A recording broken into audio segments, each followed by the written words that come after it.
One day, isang oras, isang adlaw, isang simana, isang bulan, isang tuig, may isa na lalaki na nakahiga sa kanyang higdaan at ito ay isang tamad. Ang kahit sobrang damo na ng kanyang nalaban, di pa rin naglalaba ang lalaki at ang lalaki ay biglang tumayo at kumuha ng tubig at ang lalaki ay naglimugmog at biglang lumabas ang lalaki at bumalik naman ang lalaki ulit at uminom ulit ito ng tubig at nagpakyut ang lalaki. Sobrang pugi.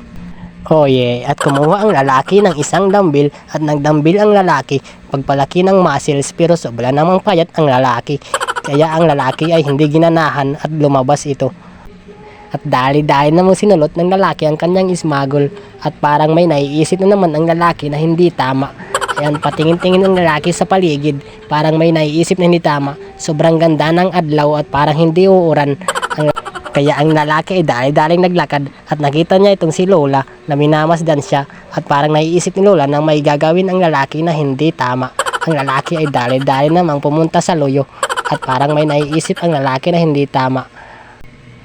At ang lalaki ay nandito na sa gubat at nakita niya itong bunga ng limonsito at kanyang pinitas. Ngunit ang lalaki ay hindi niya kinuha ang bunga ng limonsito. At bigla namang lumipat ang lalaki sa ibang pwesto at nagitan ng lalaki itong puno ng kakao. Kaya naresyuhan ng lalaki kasi ang kakao ay damo ang hinog. Kaya dali-dali namang nanguha ang lalaki ng kakao at kinuha niya itong bungang na ito at hindi na pinasaylo ng lalaki ang kakao na ito at kanya talagang kinuha. Kaya pinukpok na ng lalaki ang kakao sa puno ng mayabas at para kainin na ito. At dali-daling pinukpok ng lalaki ang kakao para kainin. Kaya ang lalaki ay kakain na ng kakao at hindi niya to pinasaylo. Sobrang kinain talaga ng lalaki ang kakao. Sobrang mamaw kumain ng lalaki ng kakao.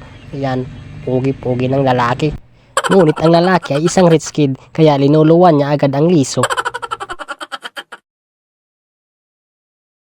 At ang lalaki ay hindi na kontento at kumuha pa ito ng kakao. At hindi talaga pinasaylo ng lalaki ang kakao at kinuha niya ito. Ayan ang lalaki at nagpapaawa ang lalaki ng kakao. At nagpadako pa ng braso ang lalaki na sobra namang payat. At umalis ang lalaki.